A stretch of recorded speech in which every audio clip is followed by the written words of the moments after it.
С Днем Великой Победы! Ура!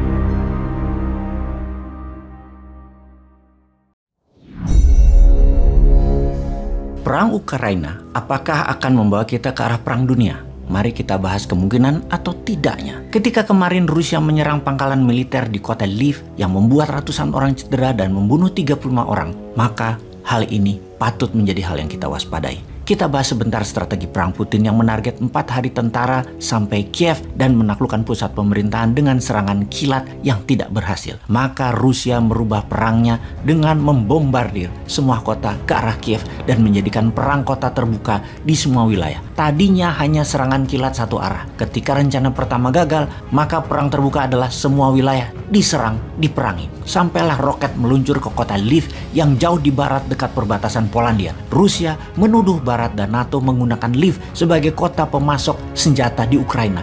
Masuknya mercenaries, masuknya tentara bayaran, suplai logistik semua itu melalui Lviv. Bagi Amerika yang ketika itu Biden lagi kampanye harus segera balik ke Gedung Putih dan Gedung Putih menyatakan serangan terhadap anggota NATO, karena Polandia adalah anggota NATO, akan menjadi dijawab serius dengan perang. Polandia akan menjadi ground base persenjataan dan pasukan. Saat ini di Polandia sudah kedatangan lebih 10.000 tentara, di mana 4.000 tentara itu dideploy oleh Amerika. Terlihat intensitas kegiatan militer meningkat tajam masuk dan keluar Polandia. Dan inilah hal yang ditunggu-tunggu, akankah perang dunia ketiga itu terjadi. Kemarin Swedia juga menuduh Rusia melewati wilayah udaranya. Ditambah lagi, 143 negara di PBB menentang agresi militer Rusia ke Ukraina. Kemudian Rusia mengancam balik semua negara yang menentangnya dan akan melakukan pembalasan. Ditambah lagi, lebih dari 1 juta warga mengungsi dari Ukraina, kebanyakan ke Polandia, yang lainnya ke Jerman, Rumania, Slovakia, Belarus. Ini merupakan jumlah terbesar perpindahan migrasi manusia melebihi Perang Dunia Kedua di awalnya. Jadi, kita harus mempelajari polanya dan patternnya. Setiap hari,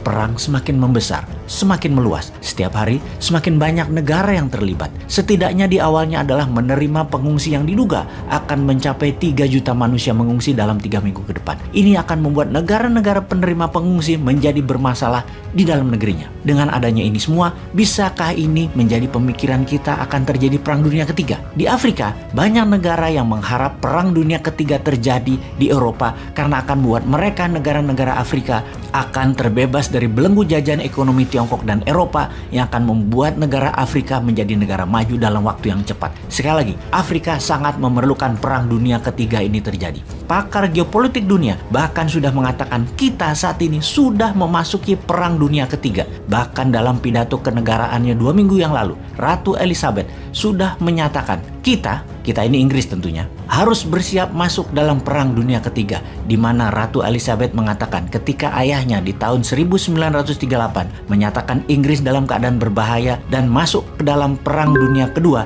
tidak pernah saya bayangkan di zaman modern ini saya harus juga mengatakan hal yang sama sekali lagi untuk Inggris. Sekali lagi, apakah ini masuk kategori perang dunia? Apa itu yang dimaksud dengan perang dunia? Dalam pernyataan sejarah, yang dimaksud dengan perang dunia adalah seluruh dunia berperang, setidaknya sebagian besar terlibat. Perang Dunia Pertama misalnya melibatkan seluruh negara Eropa, Amerika, sebagian Afrika, sebagian Amerika Latin. 70% dunia terlibat Perang Dunia Pertama. Selagi kita bicara saat ini, mungkin hanya Ukraina dan Rusia yang berperang di garis depan. Sisa dunia tidak ada yang berperang di garis depan. Sebuah fakta lagi, perang dunia semuanya bermula dari perang kecil. Kembali ke perang awal 1914, bulan Juni, ketika Archduke Franz Ferdinand dibunuh di Bosnia. Dia adalah pewaris dari kerajaan Austro-Hungarian yang dibunuh oleh nasionalis Serbia. Kemudian Austria-Hungaria menyatakan perang terhadap Serbia. Setelah itu efek domino terjadi. Di tahun 1915 banyak negara masuk dan terus bertambah sampai 1916. Puncaknya hampir semua negara masuk Perang Dunia Pertama di tahun 1918.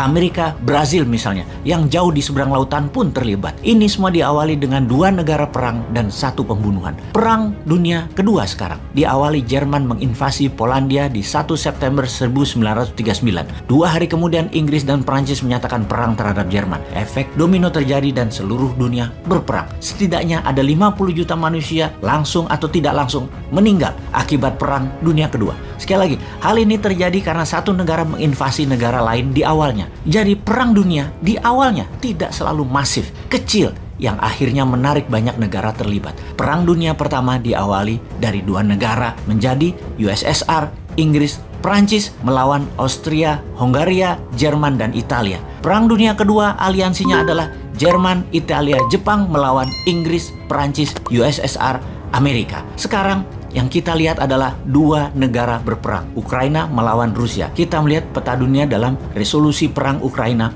141 negara menentang Rusia, 5 mendukung, 35 abstain. Inilah peta aliansi versus Axis power Rusia. Di belakang Rusia ada Belarusia, Syria, Korea Utara, dan Eritrea, sebuah negara kecil di Afrika seberang Yaman. Ada 35 negara yang tidak memihak manapun, sama seperti Amerika di Perang Dunia Pertama, tidak ikut-ikutan sampai kepentingan Amerika terganggu.